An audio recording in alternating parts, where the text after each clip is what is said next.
अस्सलामुअलैकुम दोस्तों, ये कोई कहानी नहीं, ये एक असली दुनिया है जहाँ हर सांस में सुकून है। एक ऐसा मुल्क जहाँ लोग सबसे ज्यादा खुश हैं, जहाँ हर घर में सोना है, मतलब कि हर फिनिश घर में आपको एक स्टीम बाथ वाला रूम मिलेगा रिलैक्सेशन और हेल्थ के लिए, और जहाँ सेंटा क्लॉज असली में रहता है। जी हाँ, फिनलैंड दुनिया के सबसे खूबसूरत और सुकून भरे कंट्रीज में से एक है। इस मुल्क ने ना सिर्फ दुनिया को अपनी नेचुरल ब्यूटी से हैरान किया है, बल्कि अपने लोगों के सुकून भरे लाइफस्टाइल से दुनिया भर में एक मिसाल भी बन गया है। हर साल फिनलैंड को वर्ल्ड हैप्पीएस्ट कंट्री का टाइटल मिलता है और इसके पीछे का राज बहुत ही इंटरेस्टिंग है। तो चलो दोस्तों, शुरू करते हैं फिनलैंड के इस डॉक्यूमेंट्री सफर को, जहां हम जानेंगे इसकी नेचर, कल्चर, लोगों और उनकी जिंदगी के बारे में। तो चलिए शुरू करते हैं फिनलैंड का सफर। फिनलैंड का पूरा नाम द रिपब्लिक ऑफ फिनलैंड है। फिनलैंड का सबसे बड़ा एसेट है इसका खुला, साफ और पुरानी दुनिया से जुड़ा हुआ नेचुरल एनवायरनमेंट। आपको ये जानकर हैरानी होगी कि फिनलैंड का तकरीबन 74% हिस्सा जंगलों से ढका हुआ है। अक्सर लोग कहते हैं कि आप अगर किसी रैंडम जगह पर खड़े हो जाएं फिनलैंड में, तो बहुत ज्यादा चांसेस हैं कि आप किसी फॉरेस्ट के बीच खड़े होंगे। इस मुल्क में 1,87,000 से ज्यादा झीलें हैं, इसलिए इसे लैंड ऑफ 1,000 लेक्स कहा जाता है। लेकिन असल में तो झीलों की तादाद इससे कहीं ज्यादा है। इन लेक्स और फॉरेस्ट का कॉम्बिनेशन एक ऐसा सुकून देता है जो आपको एक अलग ही दुनिया में ले जाता है। फिनलैंड का नॉर्थ ईस्टर्न हिस्सा, जिसे लैपलैंड कहते हैं, दुनिया भर में मशहूर है। यही वो जगह है जहाँ लोग मानते हैं कि सेंटा क्लॉज का असली घर है। हर साल क्रिसमस के आसपास हजारों लोग आते हैं सेंटा क्लॉज विलेज देखने के लिए। बच्चे सेंटा से मिलते हैं, गिफ्ट्स लेते हैं और एक मैजिकल एक्सपीरियंस लेकर जाते हैं। और अगर आप थोड़ा सा एडवेंचरस हैं तो लैपलैंड में आप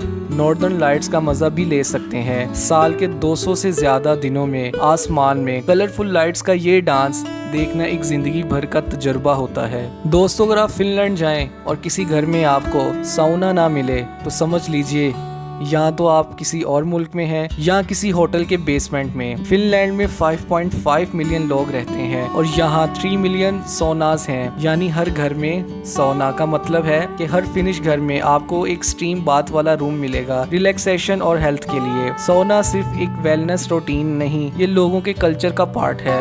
घर, ऑफिस, हत्ता के पार्लियामेंट में भी सोना मिलता है। लोग यहाँ स्ट्रेस रिलीज करते हैं, रिलैक्स होते हैं और कभी कभी तो बिजनेस मीटिंग्स भी यहीं होती हैं। और इंटरेस्टिंग बात ये है कि लोग बर्फ बड़े लेक में जंप करने के बाद डायरेक्टली हॉट सोना में जाते हैं और बॉडी फ्रेश फील करती है। फिनलैंड का स्कूल सिस्टम दुनिया का सबसे प्रोग्रेसिव और सक्सेसफुल एजुकेशन मॉडल माना जाता है। यहाँ के बच्चों पर ज्यादा होमवर्क का प्रेशर नहीं होता, टीचर ज्यादा रिस्पेक्टेड होते हैं और हर स्टूडेंट का इंडिविजुअल अटेंशन लिया जाता है। सबसे खास बात यह है कि यहाँ स्कूल गोइंग बच्चों के लिए स्ट्रेस फ्री एनवायरनमेंट क्रिएट किया गया है। एग्जाम्स कम होते हैं और क्रिएटिविटी और प्रैक्टिकल लर्निंग पर ज्यादा फोकस किया जाता है। फिनलैंड के लोगों का कहना है, happy children make a happy nation. 2020 में फिनलैंड ने एक रेवोल्यूशनरी स्टेप लिया। हाई स्पीड इंटरनेट एक्सेस को हर सिटीजन का लीगल राइट बना दिया गया। इसका मतलब ये है कि अगर आप किसी रिमोट एरिया में भी रहते हैं तो गवर्नमेंट की जिम्मेदारी है कि आपको इंटरनेट एक्सेस मिले। ये सिर्फ टेक्नोलॉजी की बात नहीं, ये बताता है कि फिनलैंड अपने लोगों की इंफॉर्मेशन, एजुकेशन और कम्युनिकेशन को कितनी इम्पोर्टेंस देता है। फिनलैंड का कल्चर बहुत ही यूनिक है। यहाँ के लोग जनरली रिजर्व होते हैं लेकिन बहुत रिस्पेक्टफुल और ऑनेस्ट भी। यहाँ की सोसाइटी में साइलेंस और पर्सनल स्पेस की बहुत वैल्यू है। पब्लिक ट्रांसपोर्ट में लोग चिल्लाते नहीं, सिर्फ एक दूसरे को रिस्पेक्ट देते हैं। ट्रेडिशनल म्यूजिक और फूड कल्चर में भी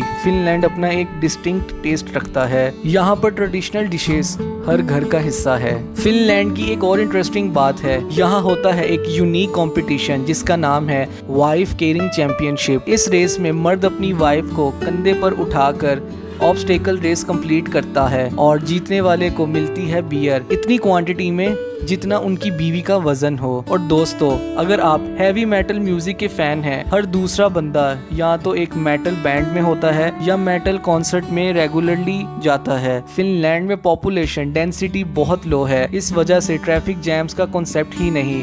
रोड्स क्लीन, नॉइज फ्री और डिसिप्लिन है। लोग जनरली साइकिल या पब्लिक ट्रांसपोर्ट का यूज करते हैं। पॉल्यूशन नहीं, हॉर्न्स नहीं, सिर्फ नेचर की आवाज है। फिनलैंड में आपको मिलते हैं वोल्व्स, ब्राउन बियर और दूसरे जानवर भी, लेकिन ये सब वाइल्ड लाइफ ह्यूमन से दूर ही रहते हैं। यहाँ का एक स्पेशल लॉ है, एवरी मैन्स राइट, जिसके तहत कोई भी सिटीजन किसी भी फॉरेस्ट में फ्रीली जा सकता है, टेंट लगा सकता है, फिशिंग कर सकता है, जब तक वो नेचर को नुकसान ना पहुंचाए। ये लॉ लोगों को नेचर के और करीब लाता है और इसलिए शायद यहाँ के लोग इतनी मेंटली हेल्दी और बैलेंस्ड हैं। फिनलैंड का इंडिपेंडेंस डे जो हर साल 6 दिसंबर को मनाया जाता है, एक बहुत ही इमोशनल और रिस्पेक्टफुल दिन होता है।